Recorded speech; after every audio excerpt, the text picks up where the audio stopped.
Interview and job search strategies that work.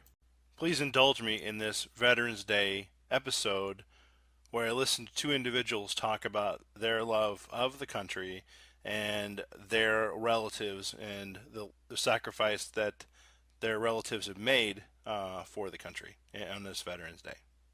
Yeah. My father, he was WW2 Army front lines. This guy couldn't talk about it because the gruesome stuff he went through. We were surprised he lived as long as he did because he was trying to escape on drugs and alcohol every day of his life till he died. It was a strict home, it was a hard home, but it was a loving home too, but it was never said. You know what I'm saying? That's where I came from. It was never said. It was never really shown, but I knew. You knew. Yeah. So at the Veterans Hospital in Cincinnati, I was with him in his last moments. And, he's laying there and he's going to die and we know it.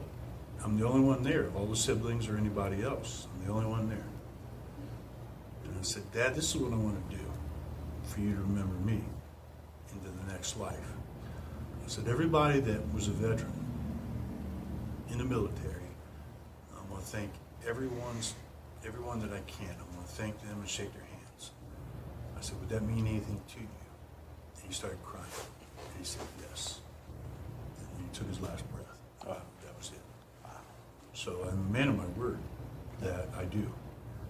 If I ask if you were in the military, there's a reason why, or you or anybody. I don't remember to ask everybody because maybe it's not polite with some people, but if I know about it that you were military, I'm going to shake your hand and say thank you. Do you know why? All the respect. Because I'm a man of my word to my father too. I'll take that to my grave. Yeah. So, Yeah. I've got an uncle that's 98 years old, Wow. World War II, Mhm. still works 2 days a week at Arcanum Hardware.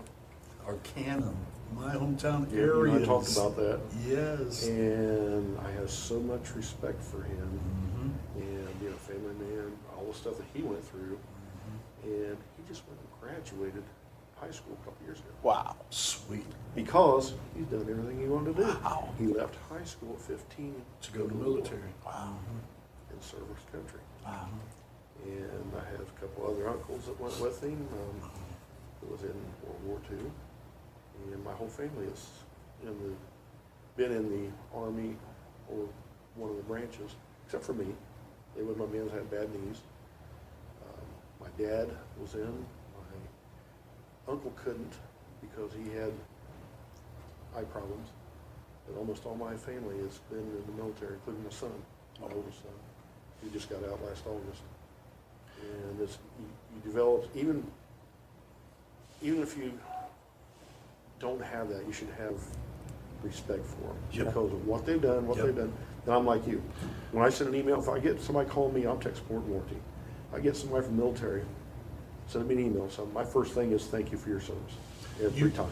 You and I appreciate the military personnel that have served this country more so Yep. than the government does. Oh, you got that right. Period. You got that right. I've got a Seriously. brother that's retired as master sergeant.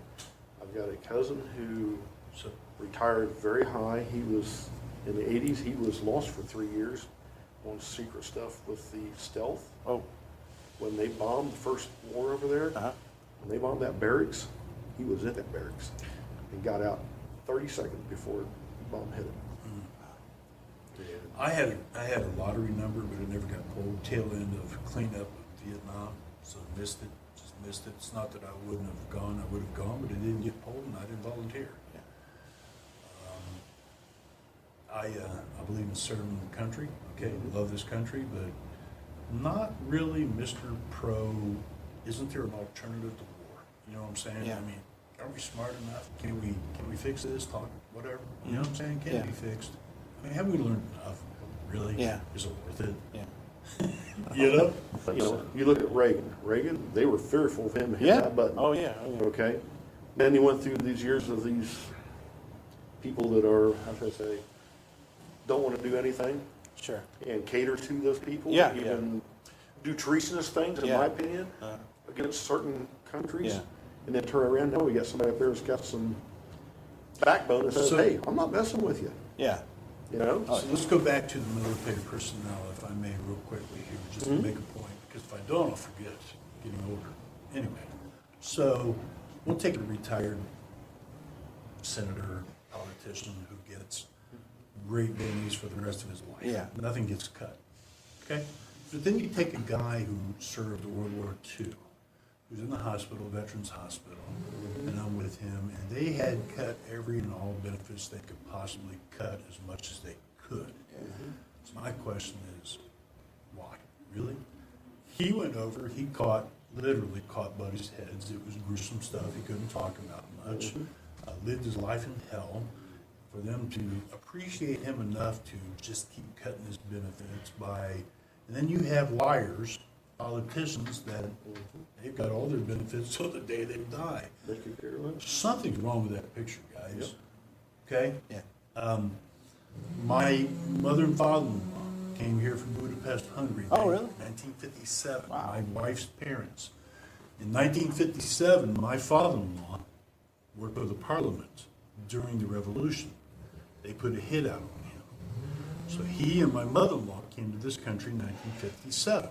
And I'm thankful for that because I have my wife. Okay? So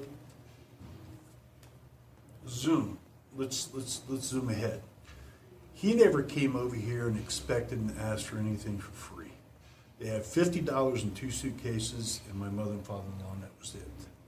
They went to work. He went to work in a factory making $1.30 an hour. Learned our culture, learned our language. Didn't know our language, didn't know anything. And he didn't ask for it, and there's a reason why I'm saying that. He didn't ask for anything from our government or anybody. He just rolled up his sleeves and got busy.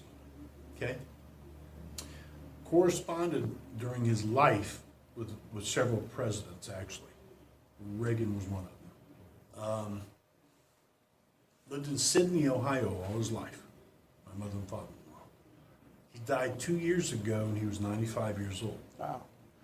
He started an insurance business in the 70s. He had 2 furniture shops prior to that he owned. He started an insurance business in the 70s. Did very well. Yeah. You don't hear about stuff like No, that you anymore. don't. All you hear is negativity Yeah. and all this other nonsense. That's Yeah. why I don't have a newspaper anymore. Agreed. Why I don't watch TV? I Yeah. don't watch the news. It's depressing. No, It's all fake and stupid. I muted that for this reason. Yeah. Well, I used to, sorry guys. Yeah. I used to be the guy that would have TVs go on, newspapers, Wall Street, this, that, and everything else. I learned about, it wasn't news. It was about sensationalism. And it was about what the media can make in the way of points, as I call it, Yeah. or ratings or whatever. Sure. Okay? I heard what you said. I don't watch the news. There is no truth. Yep. I don't read the newspapers. No, I don't. There is no truth. I don't have my head in the sand. I kind of know what goes on, but I pay attention to what people say. I'd rather listen to people than I would to see it in the